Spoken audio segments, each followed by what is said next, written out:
பேசுவது கூட தன்னுடைய பெருமைக்கு இழுக்கு, தன்னுடைய கண்ணியத்திற்கு இழுக்கு என்று மனிதர்கள் கருதுகிற நேரத்தில் நபிகள் நாயகம் ஸல்லல்லாஹு அலைஹி வஸல்லம் வாழ்க்கை எப்படி இருந்தது பார்க்கிறோம். புகாரியில 7236வது ஹதீஸ், 2682வது ஹதீஸ் ஆகிய எண்களில் பதிவு செய்யப்பட்டிருக்கிறது. பர்ரா இப்னு ஆசிப் ரலியல்லாஹு அன்ஹு அவர்கள் அறிவிக்கிறார்கள்.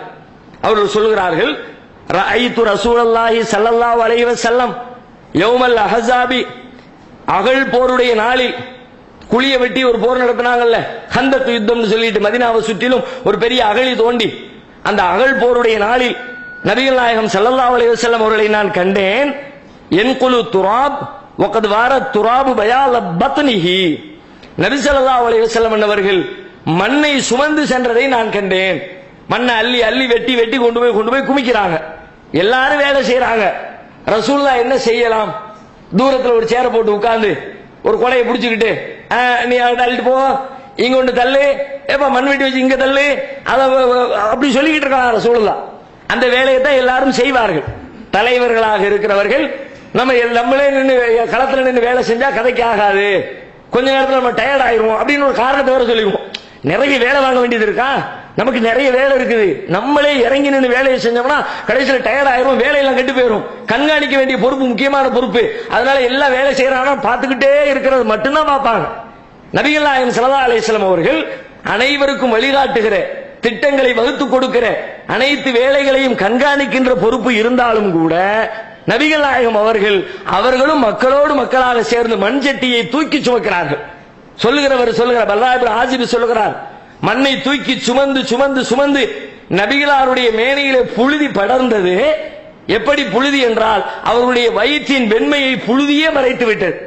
மேலையெல்லாம் அப்படி மண்ணு தூசியாகி, அந்த மாதிரி நான் ரசூலுல்லாஹ்வை பார்த்தேன் அப்படின்னு பர்ரா இப்னு ஆசிப் சொல்கிறார்கள். அதோட ரசூலுல்லாஹ் அல்லாஹ்விடத்தில் துஆவெல்லாம் செய்றாங்க. அந்த நேரத்தில் நின்று கொண்டு அதையும் சேர்த்து சொல்கிறார், லவ்லா அன்த மஹ்ததைனா வலா தஸத்தக்னா வலா ஸல்லைனா ஃபஅன்ஸிலன்ன ஸகீனத்தன் அலைனா. யா அல்லாஹ், நீ எங்களுக்கு அருள் புரியாவிட்டால் நாங்கள் நேர்வழி பெற்றிருக்க மாட்டோம், நாங்கள் தொழுகையாளிகளாக இருந்திருக்க மாட்டோம், நாங்கள் நேர்மையாளர்களாக வாழ்ந்திருக்க மாட்டோம், எங்கள் மீது உனது அமைதியை பொழிவாயாக என்று நபிகள் நாயகம் பிரார்த்தித்துக் கொண்டிருந்தார்கள். மண்ணள்ளி சுமந்து கொண்டிருந்த நிலையிலே இதை நான் பார்த்தேன் என்று சொல்லுகிறார். அப்போ ஒரு சமூகத்தில் ஒரு தேவை, ஒரு வேலை, ஒரு பிரச்சனை என்று வந்துவிட்டால் மக்களோடு மக்களாக, இதெல்லாம் அடித்தட்டு மக்கள் தான் செய்யக்கூடிய வேலைன்னு நினைச்சுக்கிட்டு இருக்கிறோம். இந்த வேலையெல்லாம் எப்படி எந்த லிஸ்ட்ல வச்சிருக்கிறோம்? ஒரு மண் அள்ளுறது, ஒரு குழி வெட்டுறது, இறந்தவருக்கு கபரு தோண்டணும், குழி தோண்டணும், குழி தோண்டுகிற வேலைகளை பங்கெடுக்கிறவர்கள் எத்தனை பேர்? அதை எடுக்கணும்னு நினைச்சிருப்போமா? அதுக்கு 200 ரூபாய் கொடுத்தா வேலை முடிஞ்சிடும், எல்லாரும் போய் வெட்டி தான் ஆகணும்னு சொல்ல வரல. ஆனால் அந்த மாதிரி வேலையை இன்னார் மட்டும்தான் செய்ய வேண்டும், நாம எல்லாம் போய் செய்ய முடியுமா? அதெல்லாம் நமக்கு சரிப்பட்டு வருமா என்று நாம் விலகி நிற்கிறோமே. நபிகள் நாயகம் அவர்களுடைய வாழ்க்கையில அது மாதிரி எந்த வேலையும் விலக்கி வச்சதே கிடையாது. இது அவங்களுக்கு உள்ளது, நம்ம பெரிய ஆளு, நம்ம செய்யக்கூடாது என்று நபிகள் நாயகம் விளக்கியது கிடையாது என்பதை இந்த செய்தியிலிருந்து நாம தெரிந்து கொள்ள முடிகிறது. அதே போல ஒரு நாள் ரசூல் ஸல்லல்லாஹு அலைஹி வஸல்லம் அவங்களுக்கு ஒரு ஆடு ஒன்று அன்பளிப்பாக வருகிறது. ஆட்டை சமைக்க சொல்றாங்க வீட்டில். ரசூலுல்லாஹ்வுடைய வீட்டில் சமையல் தயாராகிறது. ஒரு பெரிய தட்டு ஒன்று எடுத்துட்டு வராங்க. தட்டுனா என்ன தட்டு? ஒரு 4 பேர் சேர்ந்துதான் அந்த தட்டையை தூக்க முடியும். அப்ப எவ்வளவு கனமா இருந்திருக்கும் பாருங்க. சாப்பிடுற தட்டே அவ்வளவு பெரிய சைஸ வச்சிருக்காங்க. சமையல் பண்ற தேக்ஸா இல்ல, 4 பேர் சேர்ந்து தூக்குறதுன்னு நீங்க தேக்ஸா நினைச்சுக்குவீங்க. 4 பேர் சேர்ந்து தூக்குற மாதிரி ஒரு பெரிய பாத்திரம், ஒரு பெரிய தட்டு, அதை தட்டை தூக்கிட்டு வர்றாங்க. சமையல் பண்ண சாப்பாடே எடுத்துட்டு வர்றாங்க. எடுத்துட்டு வந்து தட்டுல அள்ளி எல்லா சாப்பாடையும் வச்சாச்சு.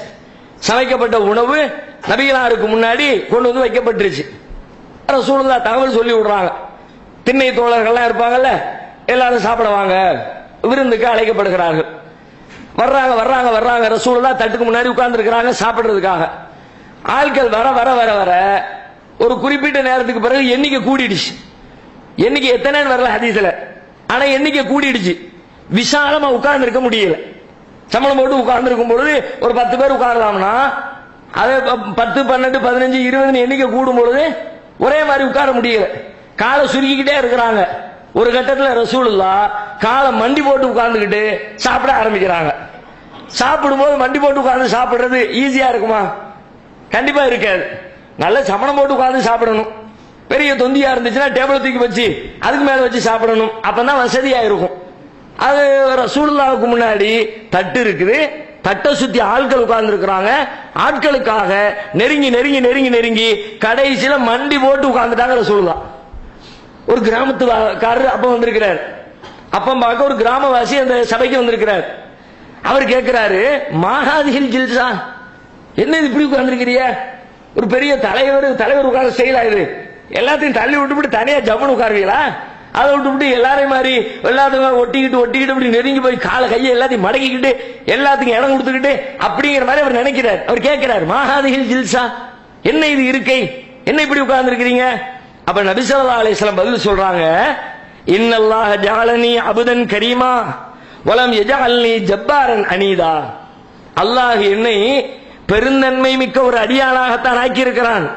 வலம் யஜஅல்னி ஜப்பாரன் அனீதா, மமதை பிடித்தவனாகவோ அடக்குமுறை செய்கிறவனாகவோ என்னை அல்லாஹ் ஆக்கவில்லை. அமர்கிற விதத்திலே கூட எளிமை இருக்கிறது விளங்கு. உட்கார்ற ஸ்டைல்லையுமே 4 பேர் வரும்பொழுது அவங்களுக்காக வேண்டி கையை காலை ஒடுக்கி அது மாதிரி செஞ்சோம்னா அது ஒரு பணிவு. ஆனா சபையில பல நேரங்களில் பாருங்க, நம்ம சபைகளே நாம பாக்குறோம், கொஞ்சம் கூட்டம் அதிகமாகிடுச்சு நெருங்கி வாங்கினா கையை கால இப்படி விசாலமா நெருக்குவார். அவர் நெருக்கணும், இப்படி நெருக்கணும், இப்படி எதுக்கு வசதியா உட்காந்துக்கணுமா? அதை டிஸ்டர்ப் பண்ணிக்கிட்டு 1 மணி நேரம் உட்கார வேண்டியது இருக்கு, கை காலெல்லாம் வலிக்கும், நெருக்கி உட்கார்ந்துக்கிட்டா 1008 பயான் பண்ணணும் அவங்களுக்கும். அல்லாஹ் குர்ஆன்ல சொல்றான், தஃபஸ்ஸஹு பில் மஜாலிசி, சபைகளில் இடம் கேட்கப்பட்டால் இடம் கொடுங்க, அல்லாஹ் உங்களுக்கு இடம் அளிப்பான். அப்படி எல்லாம் சொன்னாலும் கூட வசதியான இடம் எது, அதை எந்திரிச்சு கொஞ்சம் முன்னாடி தெளிவாங்களேன். ஆகா, முன்னாடி போனா ஃபேன் இல்லையே, முன்னாடி போங்க, பின்னாடி இருந்து தள்ளி விடுவேன். எல்லாத்தையும் என்னமோ முன்னாடி போய் பயான் கேட்கட்டும் ஆர்வத்தில் தள்ளுறாருன்னு பார்த்தா பின்னாடி ஃபேன் இருக்கு, முன்னாடி ஃபேன் இல்லையே, பின்னாடி சேர் இருக்கு, முன்னாடி சேர் இல்லையே, பின்னாடி சோறு இருக்கு, முன்னாடி சோறு இல்லையே. என்ன பண்றது? மெதுவா ஆட்கள் நல்ல பிள்ளை மாதிரி தள்ளி விட்டுவிட்டு பின்னாடி உட்கார்ந்து வேண்டு. அப்ப நாம மற்றவர்களுக்காக வேண்டி நம்முடைய உடலை அசைத்து இது பண்ணி சரி செய்து கொண்டு நீங்கள் உட்காருங்க. மனம் இருந்தா இன்னும் 50 பேர் உட்காரலாம். இங்க மனசு இருந்துச்சுன்னா இந்த இடத்துக்குள்ள இன்னும் 50 பேர் உட்காரலாம் தானே, உட்கார முடியும். பல நேரங்களில் மனம் வர மறுக்கிறது. இப்ப நபிகள் நாயகம் ஸல்லல்லாஹு அலைஹி வஸல்லம் அதை சொல்லிவிட்டு என்ன சொல்றாங்க? அதுல சொல்ற செய்தியை தான் கவனிக்கணும். நான் பெருந்தன்மை மிக்கவனாக அல்லாஹ் என்னை ஆக்கி இருக்கிறான். பெருந்தன்மையோடு நடக்கணும், மற்றவங்களுக்கு நல்லது நடக்கட்டுமே அப்படி நினைக்கணும். அதோட விடல, அல்லாஹ் என்னை பெருமை அடிக்கிறவனாகவோ அடக்குமுறை செய்கிறவனாகவோ அனுப்பல. அப்ப இதுவெல்லாம் பெருமையின் வெளிப்பாடு. மற்றவங்களுக்கு இடம் கொடுக்க மாட்டேன், 4 பேர் வந்தாலும் சரி சபையில எனக்கு சௌகரியமான இடத்தை நான் தேர்வு செய்வேன், அந்த சௌகரியத்தில் கொஞ்சத்தில் கூட சமரசம் செய்து கொள்ள மாட்டேன் என்று இருந்தால் அது பெருமையின் வெளிப்பாடாக நபிகள் நாயகம் ஸல்லல்லாஹு அலைஹி வஸல்லம் சொல்கிறார்கள். மற்றவங்க வந்த உடனே ஒரு கனிவு வரணுமே, ஒரு இறக்கம் வரணுமே. நான் உள்ள வந்தா அடுத்தவங்க எனக்கு இடம் தரணும்னு நான் நினைக்கும் பொழுது, இன்னொருவர் உள்ளே வருகிற பொழுது நான் இடம் தர வேண்டும் என்று முயற்சிக்க வேண்டுமா இல்லையா? அதை நபி ஸல்லல்லாஹு அலைஹி வஸல்லம் சொல்றாங்க. அப்ப நபிகளார் சபையில 4 பேர் முன்னாடி அதையெல்லாம் பார்க்கல, எல்லாரோடையும் உட்கார்றாங்க. இன்னும் சொல்ல போனா அவங்க வீடு தான் அது, அவங்க தயாரிக்கிற உணவு தான். என்ன பண்ணிருக்கலாம்? எல்லாருக்கும் சாப்பாடை கொடுத்துட்டு நல்லா சாப்பிட்டுட்டு போங்கன்னு சொல்லிவிட்டு அவங்க வீட்டுல தனியா சாப்பாடு எடுத்து வச்சு சாப்பிடலாமா இல்லையா? அதை கூட ரசூலுல்லாஹ் செய்யல. தனியா உட்காரலாம். சாப்பிட்டு முடிஞ்ச பிறகு சில நேரத்தில் சில பேர் இப்படி எல்லாம் செய்வாங்க, வீட்டுக்கு வந்திருக்க விருந்தாளிகளை கவனிக்கிறதுக்காக வேண்டி நீங்க சாப்பிடுங்கன்னு சொல்றது அது ஒரு வகை. வீட்டுக்கு ஒரு விருந்தாளி வந்துட்டாங்க, நீ சாப்பிடுங்க, நீங்களும் உட்காருங்களேன், இல்ல நீங்க சாப்பிட்டு முடியுங்க, நாங்க சாப்பிட்டுக்கிறோம். சில பேர் சொல்லுவாங்க, எதுக்கு? நல்ல எண்ணத்துல, அவருக்கு ஏதாவது தேவைன்னா உள்ள போய் எடுத்துட்டு வரணுமே, வைக்கணுமே, அதுக்கு சொல்றது ஒண்ணு. சில பேர் இப்படி இவர் பக்கத்தில் உட்கார்ந்து என்னது திங்க ஒண்ணு கணக்கு பார்த்துக்கிட்டு இருப்பாரு, ஃப்ரீயா திங்க முடியாது. அவர் தின்னுட்டு எந்திரிச்சு போகட்டும், அதுக்கு ஒரு நிம்மதியை நம்ம தின்னுக்குவோம். வச்சு வேட்டையாடணும்னா பக்கத்துல ஆள் இருக்க கூடாது, கணக்கு பார்த்துக்கிட்டே இருப்பான். நம்ம அள்ளி லபன்னு மாங்காய் துண்டு உள்ள போய்கிட்டே இருக்கும். மாம்பழம் 2 மாம்பழம் 3 மாம்பழம் உள்ள போயிடும். அவரை பக்கத்துல வச்சு அள்ளி போட்டோம்னா என்ன தீவிரத்தீங்க இந்த ஆளு அப்படின்னு நினைச்சிருவாங்களோ அப்படின்றதுக்காக வேண்டியே பாய் நீங்க முடிங்க பாய்ங்கிறது. நபி ஸல்லல்லாஹு அலைஹி வஸல்லம் அத்தனை பேரையும் அமர வைத்து அவர்களோடு அவர்களாக அமர்ந்து அவர்கள் உண்ணுகிற தட்டையிலே தன்னுடைய கரத்தையும் போட்டு, அத்தனை பேரும் சாப்பிடுற தட்டையில ரசூலுல்லாஹ்வுடைய கை இருக்கிறது. அவர்களுக்காக தனி தட்டையை கூட நபிகள் நாயகம் எடுத்துக்கொள்ளாமல் அந்த உணவை உண்டு முடித்தார்கள் என்று பார்க்கிறோம் என்றால் இது எளிமையின் வெளிப்பாடு, இது ஒரு பணிவின் வெளிப்பாடு. பெருமை அற்றவர்களுடைய வாழ்க்கை இப்படிப்பட்ட வாழ்க்கையாக மீற வேண்டும் என்பதற்கு இந்த செய்தியை ஒரு ஆதாரமாக நாம் பார்க்க முடிகிறது. இது சுனன் அபூதாவூத் என்ற ஹதீஸ் கிரந்தத்திலே 3773வது செய்தியாக பதிவு செய்யப்பட்டிருக்கிறது நாம பார்க்கிறோம். அதே போல அந்த பெருமையினுடைய வெளிப்பாடு எங்கெல்லாம் வரும்னு பார்த்தால், குறிப்பா குடும்பத்தில் மனைவியரிடத்துல பல பேருக்கு வரும். சக பணியாளர்களுக்கு இடையில வர்றதை விட, மேலதிகாரி கீழதிகாரிகளுக்கு இடையில வர்றதை விட, ஒரு கணவன் மனைவி என்ற இடத்துல மனைவிக்கு மேல கணவன், மனைவிக்கு மேல கணவன் இல்லன்னு இல்ல, முடிவெடுக்கிற இடத்தை பொறுத்த வரைக்கும் அல்லாஹ் அந்தஸ்த கணவனுக்கு தான் கொடுத்திருக்கிறான். குடும்பத்தில் என்ன டிசைட் பண்றது, முடிவெடுக்கிற அதிகாரம் யார் கையில இருக்குது? ஒரு கணவர் கையில தான் இருக்குது. அல்லாஹ் கொடுத்திருக்கிறான், அதுல மாற்று கருத்து இல்லை. ஆனால் நாம கணவர், நான் ஆம்பளை அவ பொம்பளை அப்படின்னு நினைக்கும் பொழுது அதுல ஏற்படுகிற அந்த ஈகோ இருக்கு பாருங்க, நாம் பெரியவன் நீ மட்டமானவ என்பதை பல குடும்பங்களில் பல கணவன்மார்கள் வெளிப்படுத்துவதை பார்க்கிறோம். அவளை மட்டமாவே பேசுறது, மட்டமாவே நடத்துறது. அங்க போன எல்லாம் எந்த வேலையை வேண்டுமானாலும் சரட்டு மேனிக்கு கொடுக்கிறது, கொஞ்சம் கூட ஹெல்ப் பண்றதே கிடையாது. வீட்டுக்குள்ள போனோமா பாய விடிச்சு படுத்தமா அவ்வளவுதான் இருக்கும். நேரம் உள்ள போனாருன்னா எல்லாம் ரெடியா இருக்கணும் அவருக்கு. வீட்டுக்குள்ள அவங்க என்னமோ எப்ப பார்த்தாலும் படுத்து படுத்து தூங்குற மாதிரி போனோன்னு, உங்களுக்கு என்ன சும்மாவே உட்காந்துருக்கிய, இவர் மட்டும்தான் வெட்டி முடிப்பார். அந்த அம்மா வீட்டுக்குள்ள உட்காந்து படுத்து தூங்கிட்டே இருக்கும். உள்ள போனோன்னு பேச்சு என்ன, எப்ப பார்த்தாலும் வீட்டுக்குள்ள சும்மா தானே இருக்கிய, நீங்க சும்மா தானே இருக்கிய, சும்மா இருக்கிறனால தான் போய் மதியானம் போய் கொட்ட முடியுதா? சாயங்காலம் போனவனு டீ கிடைக்குதா? நைட்டு சாப்பிடறதுக்கு சாப்பாடு கிடைக்குதா? வீடு சுத்தமா வச்சிருக்கா, துணிமையை துவைச்சு வச்சிருக்கா, சாப்பாடு ரெடி பண்ணி வச்சிருக்கா, 1008 வேலை அங்கேயும் இருக்குது. இன்னும் சொல்ல போனா சில வீடுகள்ல ஆண்களுக்கு இருக்கிற வேலையை விட பெண்களுக்கு அதிக வேலை இருக்கிறது. அதுவெல்லாம் தெரிந்தாலும் கூட தெரியாது, என்ன சும்மாவே இருக்கிய, ஒரு வேலையும் கிடையாது, இந்த வேலையை பாரு அந்த வேலையை பாருன்னு வெளியிலிருந்து வேலையை கொண்டு வீட்டுக்குள்ள கொடுக்கறதெல்லாம் பாக்குறோம். அவர்களை மட்டமாக கருதுகிற, நம்ம வெளியில போறோம் சம்பாதிக்கிறோம், நம்ம ஒரு ஆம்பளை, நம்ம பெரிய ஆளு, நம்ம சொல்றத கேட்கணும். அப்ப அந்த பெண்ணை மட்டமாக கருதுகிற ஒரு பார்வை பரவலாக இருக்கிறது. நபிகளாருடைய வாழ்க்கையில எப்படி இருந்தது என்று பார்த்தால், அன்னை ஆயிஷா ரலியல்லாஹு அன்ஹா அவர்களிடத்திலே கேட்கப்படுகிறது, ரசூலுல்லாஹ் வீட்டுக்கு வந்தா என்ன செய்வாங்க, எப்படி இருப்பாங்க? ஆயிஷா நாயகி பதில் சொல்றாங்க, கான யகூனு ஃபீ மிஹ்னத்தி அஹ்லிஹி, நபி ஸல்லல்லாஹு அலைஹி வஸல்லம் அவர்கள் வீட்டிற்கு வந்தால் வீட்டிலே குடும்பத்தாருக்கு உதவியாக இருப்பார்கள். ஃபைதா ஹலரத்தி ஸலாத்து ஹரஜ இல ஸலா, தொழுகைக்குரிய நேரம் வந்து விட்டால் தொழுகைக்கு சென்று விடுவார்கள்.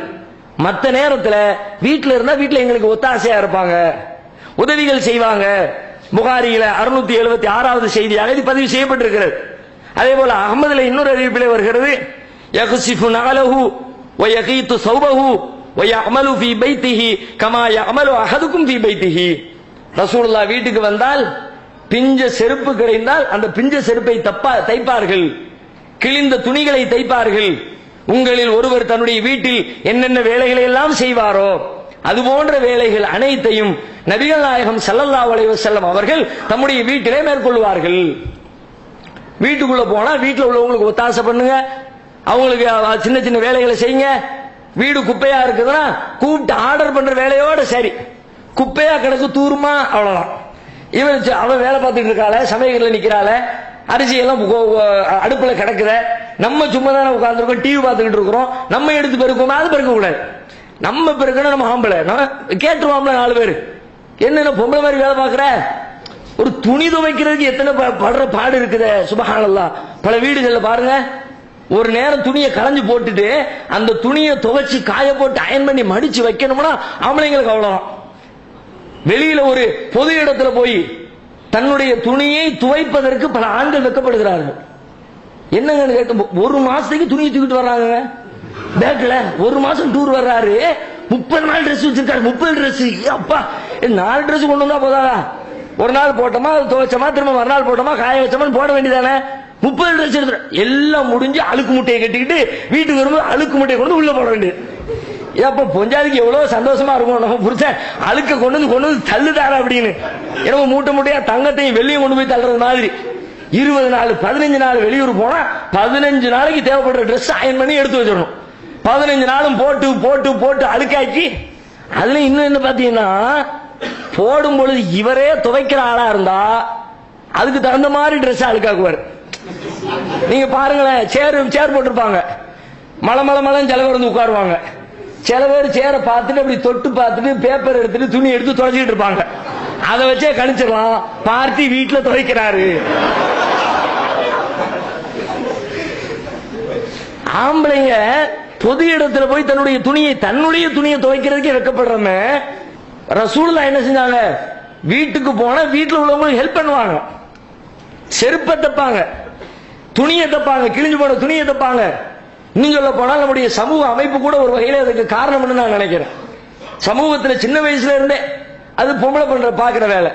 அது பொம்பளை பிள்ளை மாதிரி பொம்பளை பிள்ளைங்களுக்கு என்று சொல்லி அந்த மாதிரி வார்த்தைகளை சொல்லி சொல்லி சொல்லி சில வேலைகளை பெண்களுக்குரியதாகவே ஆக்கி வைத்து விட்டோம்.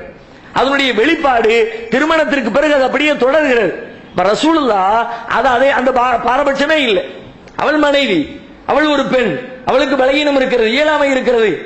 அவளுக்கு தேவையான உதவிகளை நான் செய்து கொடுப்பேன், எனக்கு தேவையான உதவிகளை அவள் செய்து கொடுப்பாள் என்று சொல்லி மனைவி இடத்திலே இறங்கி சென்ற வரலாற்றை நபிகளாருடைய வரலாற்றிலே பார்க்க முடிகிறது. அப்படி இறங்கி செல்வது பணிவின் வெளிப்பாடு. நான் இறங்க மாட்டேன், அவதான் எனக்கு இறங்கி வரணும் என்று நினைத்துக் கொண்டிருப்பது பெருமையின் வெளிப்பாடு என்பதை நபிகளாருடைய இந்த வாழ்க்கையிலிருந்து நாம் அறிந்து கொள்ள முடிகிறது. அதே போல நபி ஸல்லல்லாஹு அலைஹி வஸல்லம் அவர்களிடத்துல ஒரு கம்ப்ளைண்ட் ஒன்று வருது. அப்துல்லா இப்னு அம்ர் ரலியல்லாஹு அன்ஹு அவர்களை பற்றிய ஒரு கம்ப்ளைண்ட். அது என்ன கம்ப்ளைண்ட்? எப்ப பார்த்தாலும் அப்துல்லா இப்னு அம்ர் நோன்பு வச்சுக்கிட்டே இருக்காரு, டெய்லி நோன்பு வைக்கிறாரு அப்படின்னு ஒரு கம்ப்ளைண்ட் ரசூலுல்லாஹ் இடத்துல வருது. இப்ப ரசூலுல்லாஹ் என்ன செய்யலாம்? ஒரு தலைவர் இடத்துல ஒரு கம்ப்ளைண்ட் வந்துச்சுன்னா உடனே ஆளை கூப்பிடு, டெய்லி நோன்பு வைக்கிறாராம. நான் ஒன்னு இருக்கிற மார்க்கெட்ல டெய்லி நோன்புக்கெல்லாம் வேலை கிடையாது. டெய்லி இஸ்லாத்துல நோன்பு வைக்க கூடாது. ஏன்னா டெய்லி ஒருத்தர் நோன்புல இருந்தாருன்னா மற்ற வேலைகளை எல்லாம் எப்படி செய்யறது? நல்ல சுறுசுறுப்பா செய்யணும்னா கொஞ்ச நாள் நோன்பு வைக்கணும், கொஞ்ச நாள் நோன்பு இல்லாம இருக்கணும். அப்பதான் உடம்பு ஆரோக்கியமா இருக்கும். வருஷத்துல 365 நாள் நோன்பு நோன்பு நோம்பு உட்கார்ந்து இருந்தாருன்னா ஆளு நோஞ்சானா போயிடுவார். அப்படிப்பட்ட ஒரு மார்க்கத்தில் ரசூலுல்லாஹ் கொண்டு வரல. இப்படி ஒரு கம்ப்ளைண்ட் வந்துருச்சு. உங்களுடைய தோழர் அப்துல்லா இப்னு அம்ர் வந்து டெய்லி நோன்பு வச்சுக்கிட்டு இருக்கிறாரு. கேள்விப்பட்ட உடனே ரசூலுல்லாஹ் நேரா அவருடைய வீட்டுக்கு போறாங்க. அவரே சொல்லுகிறார், ரசூல் ஸல்லல்லாஹு அலைஹி வஸல்லம் அவர்கள் என்னுடைய வீட்டிற்கு வந்தார்கள், என்னிடம் வந்தார்கள். வந்த உடனே நான் என்ன செஞ்சேன் தெரியுமா? முக்கியஸ்தர் ஒருத்தர் வந்துட்டாருன்னா உட்கார்றதுக்கு சேர் எடுத்து போடுவோம்ல, அது மாதிரி ஃபல்கைது லஹு விசாதத்தம் மின் அதமின் ஹஸ்வுஹா லீஃபுன், இந்த பேரித்தமர நார்கள் அதெல்லாம் அடங்கிய கூலங்களை கொண்டு தயாரிக்கப்பட்டிருக்க ஒரு தலவாணியை எடுத்து அந்த தலையணையை நபிகளார் அமர்வதற்காக நான் தூக்கி போட்டேன். ஃபஜலஸ அலல் அர்ல், ரசூலுல்லாஹ் என்ன செய்தார்கள்? அந்த தலையணையின் மீது அமரவில்லை. வசானத்தில் விசாதத்து பைனி வ பைனஹு, அந்த தலையணையை தூக்கி நடுவுல போட்டுட்டு அவர்களும் என்னை போலவே தரையில் அமர்ந்து விட்டார்கள். நானும் தரையில உட்கார்ந்து இருக்கிறேன், ரசூலுல்லாஹ் தரையில உட்கார்ந்துட்டாங்க. அவங்களுக்காக வேண்டி கொடுத்த தலையணையை நபிகள் நாயகம் பயன்படுத்தல, தூக்கி நடுவுல போட்டுட்டாங்க. சொல்லிட்டு அடுத்து சொல்றாங்க, அமா யக்ஃபீக மின் குல்லி ஷஹ்ரின் ஸலாஸத்து அய்யாம், டெய்லி நோன்பு வைக்கிறிய, மாதத்துல ஒரு 3 நாள் உனக்கு நோன்பு வச்சா போதாது அப்படின்னு ரசூலுல்லாஹ் கேட்கிறாங்க. அப்போ சரின்னு சொன்னவர் அடுத்த ரசூலுல்லாஹ் கேட்கிறார், அல்லாஹ்வுடைய தூதரே நான் கூட ஒரு 5 நாள் நோன்பு வச்சுக்கிறேனே. ரசூலுல்லாஹ் சரிங்கிறாங்க. 5 நாள் வைக்கிறேன், சரி வச்சுக்க. முதல்ல 3 நாள் வைக்க சொன்னாங்க, 5 நாள் வச்சுக்கிறேனே, வச்சுக்கேன்ட்டாங்க. வச்சுக்கன்னு சொன்ன உடனே சும்மா இருக்கணும்ல, உடனே அடுத்து 5 நாள் ஒன்று டக்குனு ஓகேன்ட்டாங்களே, திரும்ப வேற கேட்டு பார்ப்போம், 7 நாள் வைக்கிறேன் அப்படிங்கிற. ரசூலுல்லாஹ் பார்த்துவிட்டு சரி 7 நாளா வச்சுக்க, சபான் ஓகே அப்படின்ட்டாங்க. 7க்கும் ஓகேன்ட்டாங்களே, நம்ம கூட்டி கேட்டுருக்கலாமோ, அல்லாஹ்வுடைய தூதரே 9 நாள் வச்சுக்கிறேன் அப்படிங்கிறார். அதுக்கும் ரசூலுல்லாஹ் சரி 9 நாளா வச்சுக்க அப்படின்ட்டாங்க. அப்பமா ஒரு மனசு கேட்கல. சில பேருக்கு இப்படிதான், எனக்கு ஒண்ணு கேட்டுட்டோம்னா டக்குன்னு ஓகே சொல்ல மாட்டாங்கன்னு நினைக்கும் போது ஓகே சொல்லிட்டா நம்பவே முடியாது. யார்கிட்ட போய் தர்மம் கேட்கும் போது ஒண்ணுமே தரமாட்டார் நினைக்கிற நேரத்துல டக்குன்னு ஒரு 1000 ரூபாய் தங்கிட்டான், இன்னொரு 1000 ரூபாய் இருக்குமா அப்படிங்கிறது. அதே மாதிரி இவர் கேட்கிறார் ரசூலுல்லாஹ்ட்ட, 7 நாள் 9 நாள் 9 நாளுக்கும் ஓகேன்ட்டாங்க. அதுக்கப்புறம் திரும்ப பார்த்தாரு 11 நாள். ரசூலுல்லாஹ் பார்த்தாங்க, விட்டா கேட்டுக்கிட்டே இருப்பாரு, 11 நாள் 15 நாள் 17 நாள் 19 நாள் 21 நாள் சொல்லிட்டு வந்து ஓடிக்கிட்டே இருக்கும், நம்ம சட்டத்தை சொல்லிட வேண்டியதான் அப்படின்னு ரசூலுல்லாஹ் சொல்றாங்க. லா சௌம ஃபௌக சௌமி தாவூத், நோம்புன்னு சொன்னா தாவூத் அலைஹிஸ்ஸலாம் நோம்பு வச்சாங்களே அந்த நோம்பு தான், அதை தாண்டி நோம்பு கிடையாது. எப்படி நோம்பு? ஷத்ரு தஹர், மாசத்துல பாதி. சியாமு யௌமின் வ இஃப்தார் யௌமின், ஒரு நாள் நோம்பு ஒரு நாள் நோம்பு இல்லை. இன்னைக்கு நோம்பு வச்சா நாளைக்கு நோம்பு வைக்க கூடாது, அதுக்கு அடுத்த நாள் நோம்பு வச்சா அதுக்கு அடுத்த நாள் நோம்பு வைக்க கூடாது. இப்படியாக மாதத்தில் பாதி நாள் நோம்பு வைங்க. இதை தாண்டி மார்க்கத்தில் அனுமதி கிடையாது என்று நபிகள் நாயகம் அவருக்கு அறிவுரை சொல்லிவிட்டு வருகிறார்கள். இந்த நிகழ்ச்சியில நாம கவனிக்க வேண்டிய பல செய்தி இருக்கு. முதல்ல பாருங்க, ரசூலுல்லாஹ் எப்படி ஒரு கம்ப்ளைண்ட் வருது, வந்த உடனே ஒரு தலைவராக இருக்கிறவர் தன்னுடைய வீட்டிற்கு வா என்று அழைக்கலாம் தானே. வான்னு கூப்பிட்டா இவர் வராம போயிட போறாரா? வரத்தான் செய்வாங்க, யாரும் மறுக்க மாட்டாங்க. அல்லாஹ்வுடைய தூதர் கூப்பிட்டா ஓடி வருவாங்க. நபிகள் நாயகம் அதையெல்லாம் பார்க்கல. நான் அங்க போறதா நீ இங்க வர்றதா அந்த பேச்சுக்கே இடம் கிடையாது, அந்த சிந்தனை எல்லாம் கிடையாது. தேவையாக இருந்தால் அழைப்பார்கள், அவசியம் இருந்தால் அழைப்பார்கள், அது வேற செய்தி. அவசியமே இல்லாட்டி கூட நம்ம என்ன பார்க்கிறோம், நான் அவன் வீட்டுக்கு போறதா? நம்மள்ட்ட ஒரு கம்ப்ளைண்ட் வந்துச்சுன்னா போய் பேசினா சரியாயிரும் அப்படின்னு தெரிஞ்சா கூட நான் அவன் வீட்டு வாசல்ல எப்படி போய் மிதிக்கிறது? சின்ன பையன் அவனை தேடி நான் போறதா? அவனை தேவனை ஏன் வீட்டுக்கு வர சொல், இல்லாட்டி இந்த பஞ்சாயத்தை நான் எடுக்க மாட்டேன். பஞ்சாயத்து பேசுற தலைவருடைய லட்சணம் இது. நபிகள் நாயகம் அவர்கள் என்ன பார்க்கிறாங்க, அவர் ஏன் இடத்துக்கு வரட்டும் அப்படியெல்லாம் பார்க்கல, நேரம் அவரை தேடி செல்கிறார்கள். தேடி சென்றதோடு மட்டும் இல்லை, அவர்களை அமர வைப்பதற்காக ஒரு தலையணை தூக்கி போடுறாங்க. அங்கேயே ரசூலுல்லாஹ் இப்படி படிவை காட்டுறாங்க பாருங்க. நீங்க தரையில உட்கார்ந்துருக்கிறீங்க, எனக்கு மட்டும் தலையணையா? தேவைக்கு உட்கார்ந்தா அது வேற விஷயம். சேர்ல உட்கார்ந்து இருக்கிறாங்க சில பேர், அவங்க பெருமையில் உட்கார்றதுல இயலாமையில் உட்கார்றாங்க. கீழே உட்கார முடியல, காலை மடக்க முடியல, ஒரு தேவை இருக்கிறது உட்கார்ந்துக்கிட்டு அது வேற செய்தி. ஆனா நம்ம பெரிய ஆளு, முக்கியத்துவம் வாய்ந்த ஆளு, அப்ப நம்ம கீழே உட்கார முடியாது என்பதற்காக வேண்டி ஒருத்தர் செஞ்சா அது தப்பு. நபிகள் நாயகத்துக்கு கீழே உட்கார முடிகிறது. ரசூலுல்லாஹ் என்ன பார்க்கறாங்க, நீங்களும் கீழே உட்கார்ந்து இருக்கிறீங்க, எனக்கு மட்டும் எதுக்கு தலைவாணி? தேவையில்லை, நடுவுல கிடக்கு தலைவாணி. அதோட முடிஞ்சுச்சா? அதுக்கப்புறம் ரசூலுல்லாஹ் மேட்டருக்கு வர்றாங்க. வரும்போது சின்ன பிள்ளைத்தனமா அவர் பேசுறாரு. 3 1 5ங்கிறாரு, 5 1 7ங்கிறாரு, 7 9ங்கிறாரு, 9 11ங்கிறாரு. நம்மகிட்ட இது மாதிரி ஒருத்தர் இருந்தா, தம்பி நிறுத்து, முதல்ல நிறுத்துடா, கேள்வி கேட்கறதுனா எப்படின்னு தெரிஞ்சுக்க. பேச தெரியுதா? ஒரு சபையில ஒரு தலைவர்கிட்ட ஒரு ஆள், இவனை கூட்டு போங்கடா அப்படிமோ, பக்கத்தில் நிக்கிற ஆளை கூப்பிட்டு இவனை கூட்டிட்டு போய் சொல்லி அழைச்சிட்டு வா அப்படிமோ. நபிகள் நாயகம் அவங்களுக்கு அது மேட்டராவே தெரியல. இப்படி எல்லாம் இருக்கத்தான் செய்வாங்க மக்கள். மக்கள்லாம் மனிதர்கள்லாம் பல விதம் தான். இதுக்காக எல்லாம் கோபப்படுறதா? இதுக்காக எல்லாம் அவங்களை நம்ம அலட்சியப்படுத்துறதா? அவர்களிடத்தில் அது மாதிரி ஒரு பிழை இருக்கிறது என்று சொன்னால் அதை நாம் அலட்சியப்படுத்துவோம், அவர்களை மன்னிப்போம் என்கிற மனப்பான்மையோடு நபிகள் நாயகம் ஸல்லல்லாஹு அலைஹி வஸல்லம் நடந்து கொள்கிறார்களே, இது எப்படிப்பட்ட உயர்ந்த இடத்திலே இருந்து கொண்டு இப்படி நபிகள் நாயகம் வாழுகிறார்கள் என்பதை சிந்தித்தால் நபி அவர்கள் மக்களிடத்தில் எவ்வளவு மென்மையாக, எதற்கெல்லாம் அற்பத்திலும் அற்பமான விஷயங்களுக்கெல்லாம் நமக்கு கோபம் வருகிற பொழுது பெரிதிலும் பெரிதான செய்திகள் கூட நபிகளாருடைய உள்ளத்திலே கோபத்தை ஏற்படுத்த மறுக்கிறது என்று சொன்னால், நபிகள் நாயகத்தை அவருடைய உள்ளத்தில் மக்களை பற்றிய பார்வை என்ன, மனிதர்களை பற்றிய பார்வை என்ன, அந்த பார்வைதான் இந்த பணிவை அவர்களுடைய உள்ளத்தில் ஏற்படுத்தி இருக்கிறது என்பதை நாம் புரிந்து கொள்ள முடிகிறது. இந்த செய்தி புகாரியில 1980வது ஹதீஸாக பதிவு செய்யப்பட்டிருக்கிறது நாம பார்க்கிறோம். ஒரு தடவை ஆயிஷா ரலியல்லாஹு அன்ஹா சொல்றாங்க, ரசூலுல்லாஹ்வுடைய பள்ளிவாசல்ல கிப்லாவுடைய திசையில, இந்த பக்கம் இந்த சவுத்துல ஃபி ஜிதாரில் கிப்லா, கிப்லாவுடைய திசையில யாரோ ஒருத்தர் மூக்குச்செடியை சிந்தி வச்சுட்டேன்.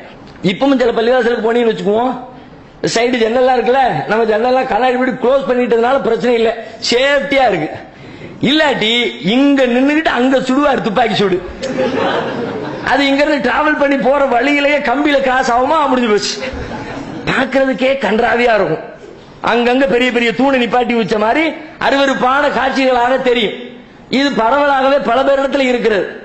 அன்னைக்கு யாரோ ஒருத்தர் இந்த வேலையை பார்த்துறாரு போல இருக்கு, சல்லுன்னு அடிச்சிருக்காரு, நேரா போய் கிப்லாவுடைய அந்த சவுத்துல போய் உட்கார்ந்துருச்சு. அசிங்கமாக இருக்கிறது. இதை சுத்தப்படுத்தணும். அல்லாஹ்வுடைய பள்ளிவாசலை சுத்தமா வச்சுக்கணும்ல, யாரோ தப்பு செஞ்சுட்டாங்கன்னு தெரியுதுல. இந்த மாதிரி ஒரு அசுத்தத்தை நாம் கண்டால் நாம என்ன செய்வோம்? ஆல்ரெடி பள்ளிவாசலுக்குன்னு ஒரு பணியாளரை வச்சிருப்போம், கூப்பிடா அந்த மோதி நேரம் இப்படி அசிங்கமா இருக்கு, பார்த்துக்கிட்டு இருக்காரு, எடுத்து போடுங்க, சொரணுங்க, அவர் வருவாரு, சொரணுவாரு, கிளீன் பண்ணுவாரு. இது வளமை. நபிகள் நாயகம் ஸல்லல்லாஹு அலைஹி வஸல்லம் அவர்கள் அந்த மூக்குச்செடியை பார்க்கிறார்கள். பார்த்த உடனே அவர்களாகவே சென்று அவர்களுடைய கரத்தால் அதை சுரண்டி அந்த இடத்தை சுத்தப்படுத்துகிறார்கள். யாரோ சின்ன மூக்குச்செடியில இது அசிங்கம்ல, இதை போய் நாம கை வைக்கிறதா? ஒரு தலைவரா இருந்துகிட்டு நமக்கு இந்த வேலையா என்று நபிகளாருடைய உள்ளம் சொல்லவில்லை. நபிகள் நாயகம் அவர்கள் இதுவெல்லாம் செய்யத்தான் நான் வந்திருக்கிறேன், நானும் உங்களை போன்ற ஒரு மனிதன் தானே, உங்களை விட எந்த விதத்தில் நான் மேம்பட்டவனாக இருக்கிறேன் என்பதை தன்னுடைய நடவடிக்கையின் வழியாக நபிகளார் வெளிப்படுத்துவதை பார்க்கிறோம். அதே மாதிரி சாதாரண மக்களோடு அன்றாட வாழ்க்கையில் அப்படி ஒரு நெருக்கம் நபிகளாருடைய வாழ்க்கை. தெரு வீதிகளில் நடப்பது, நடக்கின்ற நிகழ்வுகளோடு பங்கேற்பது. ஒரு தடவை ரசூலுல்லாஹ் தெருவுல, மதீனாவுடைய தெருவுல நடந்துகிட்டு இருக்கிறாங்க. போய்கிட்டே இருந்தா வழியில சில பேர் அம்பு எரிஞ்சு விளையாடி கொண்டிருக்கிறார்கள். விளையாட்டை பார்த்த உடனே ரசூலுல்லாஹ் குஷி ஆயிட்டாங்க. உடனே ரசூலுல்லாஹ் சொல்றாங்க, இருமு பனி இஸ்மாயில், இஸ்மாயிலுடைய மக்களே சூப்பர், அம்பு எறிங்க. பைன்ன அபாக்கும் காண ராமியன், உங்களுடைய தந்தை இஸ்மாயில் இருக்கிறாரு, ஏன்னா இஸ்மாயில் நபியுடைய பாரம்பரியத்துல அவங்க வந்திருக்கிறாங்க.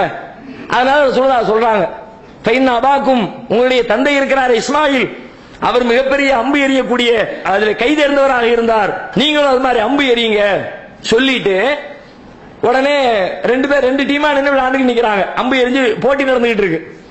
ரசூலுல்லாஹ் என்ன பண்ணிட்டாங்க, நேரா ஒரு டீம் பக்கத்துல போய் நின்னுக்கிட்டு ரெடி ஸ்டார்ட், நான் இந்த டீம், நீங்க எரிங்கன்ட்டாங்க. எரிங்கன்னா எதிர்பார்த்தி கையை கட்டி சும்மா நிக்கிறாங்க. அப்படியே ஹதீஸ்ல வருது, ரசூல் ஸல்லல்லாஹு அலைஹி வஸல்லம் ஒரு பக்கத்துல சேர்ந்த உடனே ஃபஅம்ஸக அஹதுல் ஃபரீகைனி பிஐதீஹிம், அவர்களில் ஒரு பிரிவினர், அந்த ரெண்டு பேர்ல ஒரு டீம் கைகளை கட்டி கொண்டு சும்மா இருந்து விட்டார்கள். ரசூலுல்லாஹ் கேட்கிறாங்க, மாலக்கும் லா தருமூன், என்னப்பா விளையாடுங்க அம்பு எரிங்கன்னு சொல்லிக்கிட்டு இருக்கிறேன், சும்மா நின்றுட்டு இருக்கீங்களா, என்ன செய்தி? அவர்கள் பதிலளிக்கிறார்கள், கைஃப நறுமி வ அன்த மாஹும், அல்லாஹ்வுடைய தூதரே நாங்கள் எப்படி அம்பு எய்வோம் நீங்கள் எதிரணியிலே இருக்கிற பொழுது? உங்களுக்கு எதிராக விளையாட்டுக்கு கூட நாங்கள் அம்பு எறிய மாட்டோம், இது விளையாட்டு தான், ஆனாலும் உங்களுக்கு எதிராக நாங்கள் எப்படி போட்டியிடுவோம், முடியாது. உடனே ரசூலுல்லாஹ் பார்த்தாங்க, நம்ம அங்க போனா இதே பல்லவி இவங்க பாடுவாங்க, ஒரே அடியா நம்ம அம்பேரா நின்றுவோம்ட்டாங்க ரசூலுல்லாஹ். நான் பொது ஆளா இருந்துக்கிறேன்பா, நீங்க ரெண்டு பேரும் விளையாடுங்க. இந்த மாதிரி ஒரு சாதாரண நிகழ்வு, தெருவிலே நடந்து கொண்டிருக்கிற ஒரு நிகழ்ச்சியில தெருக்களில் போய் கொண்டிருக்கிற நபிகளார் பங்கேற்று மக்களோடு மக்களாக உறவாடுகிறார்கள் என்றால் தம்மை அவர்கள் ஒருபோதும் தனித்து காட்டவில்லை. நான் தனியாளு, உங்களுக்கு எனக்கு சம்பந்தம் இல்லை, உங்களை விட நான் உயர்ந்தவன் என்ற உணர்வு நபிகளாருடைய உள்ளத்தில் கடுகளவிற்கு கூட இல்லை என்பதை இந்த நிகழ்ச்சியின் வழியாக நாம் தெரிந்து கொள்ள முடிகிறது. இந்த செய்தி புகாரியில 2899வது ஹதீஸாகவும் 3373வது ஹதீஸாகவும் பதிவு செய்யப்பட்டிருக்கிறத பார்க்கிறோம். அதே மாதிரி குழந்தைகள் விஷயத்துல பெரும்பாலும் நம்மள பெரிய ஆளா எப்ப நினைப்போம்னா, சின்ன பிள்ளைங்கள்ட்ட தான் நம்ம ரொம்ப பெரிய ஆளா நினைப்போம். ஏன், அவனுக்கு என்ன ஒண்ணும் தெரியாது. மற்றவன அரை கேள்வி கேட்பான், எதிர்த்து கேள்வி கேட்பான், இல்லைங்களா நீங்க சொல்றது சரியில்லையம்மா. சின்ன பையன் ஒன்னும் சொல்ல மாட்டான், என்னத்தை சொன்னாலும் அப்படியான தலையாட்டுவான். அதனால அவன்கிட்ட தான் நம்ம ரொம்ப காலம் தூக்கி கூட சொல்றது கேள்றா, உட்காரா, அங்க போகாடா, இங்க போகாடா, எல்லா அதிகாரமும் அங்கதான். ஒரு எல்கேஜி பையன்கிட்ட காட்டுற அதிகாரத்தை 10th பையன்கிட்ட காட்ட முடியுமா? பள்ளிக்கூடத்தில் படிக்க வாத்தியாரே எடுத்துக்கங்களேன், எல்கேஜி யூகேஜில காட்டுற